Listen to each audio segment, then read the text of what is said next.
Happy holidays, everyone! My name is Tiffanie Owen, and I am the Instructional Coordinator for Lincoln and Fort Stanton Historic Sites down here in southern New Mexico.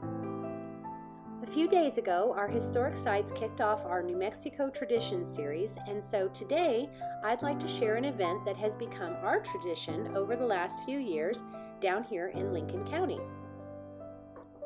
In recent years, our amazing volunteers have organized and executed successful teas at Fort Stanton and at the elegant Dolan House in Lincoln. In the spring, the annual Mother's Day tea gives attendees a chance to do something special for Mom while enjoying delectable snacks and sipping tea. In the summer, at Fort Stanton Live, the Victorian tea at the Commanding Officer's Quarters gives guests a chance to enjoy tea and a snack and learn about the very strict rules of Victorian etiquette that brought civility to the isolated environment at Fort Stanton. At the end of the year, it's time for the highly anticipated Christmas tea, held in several shifts at Lincoln's elegant Dolan House. If you've visited our sites, you probably learned a lot about the Old West and military history, but it is easy to forget that some of the people who came here in the 1800s were from the East and the South and intended to bring with them the culture and sophistication to which they were accustomed. For instance, many of the officers' wives who arrived at Fort Stanton were from good families and had been trained in the social etiquette common in the Victorian era. The presence of these ladies at frontier posts provided a social order and expectation that restrained the men from vices common at frontier forts, such as drinking and gambling. One of the activities that helped these sophisticated ladies pass the quiet hours was the tradition of afternoon tea. Personally, I always thought the English tradition of afternoon tea went back centuries, but it turns out credit for afternoon tea is given to Anna Marie Russell, the Duchess of Bedford, who was one of the ladies-in-waiting to Queen Victoria. Apparently, in the 1840s, the late dinners in English court, being served at 8 or 9 p.m., was just too late for Anna. She requested to have tea and goodies brought to her between 3 and 5 p.m. She started inviting some of her lady friends, and afternoon tea was born. The upper crust of English society adopted this tradition, and it naturally made its way to the States. In American high society, it was the women who created and administered the rules that governed polite society simply by determining who would be invited to events or from whom they would or would not receive calls. If a lady lacked culture and refinement, she might be shunned, even if she was married to a millionaire. As society ladies made their way west with their husbands, some brought their lifestyle and societal expectations with them. The 1866 book Etiquette for Ladies pointed out that a lady's voice must always be low and nicely modulated. She must avoid speaking with a provincial accent, and her vocabulary should be chosen to exclude expressions or words considered vulgar, such as "my." Relationships with family members, guests, and domestic staff reflected a preoccupation with status and hierarchy. Everyone had their place and their purpose. Although expected to defer to their husbands in many decisions, it was understood that the lady of the house managed the household, domestic staff, and social events, reinforced moral and religious guidance of the family, and of course, exercised the proper standards of ladylike refinement amongst her peers. These standards extended to every detail of life and were especially apparent in the social occasion known as afternoon tea. Perhaps you've been stuck at home for a while. Perhaps you've completed every home improvement project and every puzzle that your family owns. Are there some little girls in your home? Perhaps a grandma, sister, or roommate with whom you could safely share your teapot? Come on, girls, let's put on those pearls and enjoy a pleasantry from the past. Well, hello, welcome. I'm so glad that you could make it. You're a bit early, but I imagine the other ladies will be here presently. What's that you say? You've never been to afternoon tea before? Oh dear. Well, we should probably practice a bit. The ladies are wonderful, but there are strict rules for afternoon tea, and they can always sniff out an interloper. High tea is more like a meal and includes meat dishes, desserts, and fruits, and is usually served around 6 p.m. Nobody leaves high tea hungry.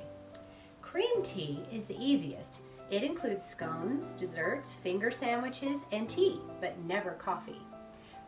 Personally, I like royal tea the best because it includes a glass of champagne.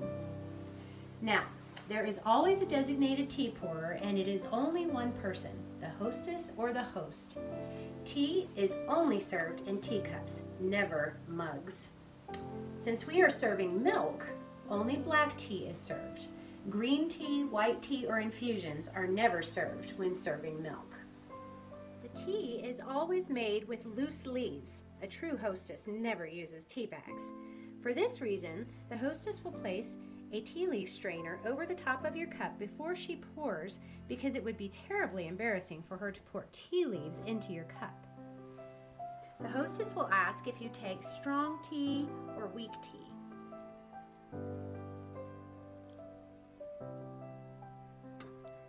If you say strong, she will fill your teacup 3/4 full. If you say weak, she'll only fill it 1/2 full. Then water is added for a full cup of tea. Next, you'll be offered sugar, lemon, or milk. If you want nothing, say plain. If you desire sugar, be sure to use the sugar tongs and drop the cube close to the edge of your teacup.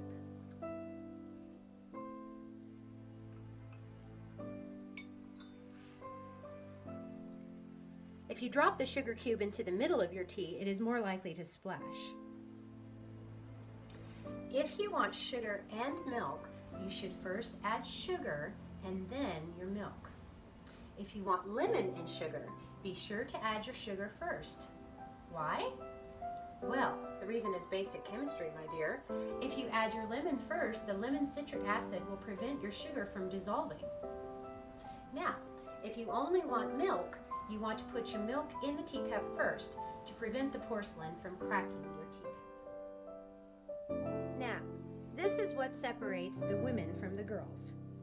Hold up the teacup and the saucer when you stir, and you must only stir in a 12-to-6 motion, back and forth, never in a circle.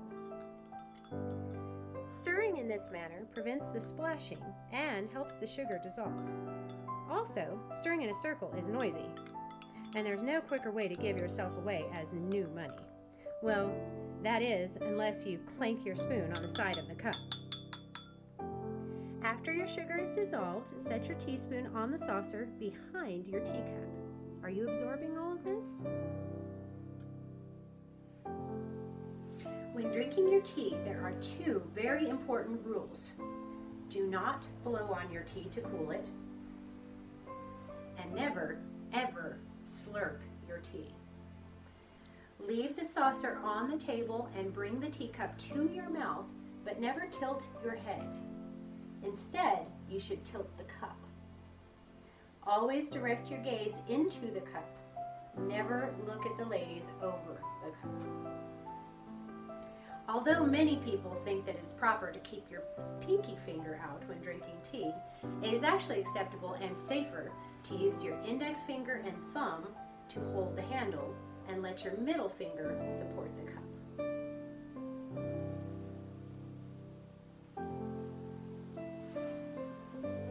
Once the tea is served and prepared to your pleasure, it is acceptable to begin enjoying the treats. Take your napkin and place it in your lap. It should be folded in half with the crease facing toward you. If you have to leave the table during afternoon tea, place the napkin in your chair to indicate that you will be returning. A 3-tiered afternoon tea tray will have sandwiches on the bottom, scones in the middle, and desserts on the top. Finger sandwiches are consumed first and are meant to cleanse the palate. They have no crust and are usually made with egg salad or cucumber. They're called finger sandwiches because they are intended to be eaten with your fingers, never a knife and a fork.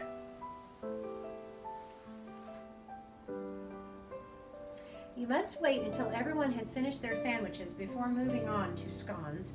And yes, that is the proper pronunciation, not scones. That is so common. Scones are typically served with cream, butter, and jam. You may take the scone from the tray with your fingers, break the scone in half, place it on your plate. Break off a bite and put a little clotted cream or jam on the small bite using a knife. And you must never dunk your scone or your biscuit in your tea.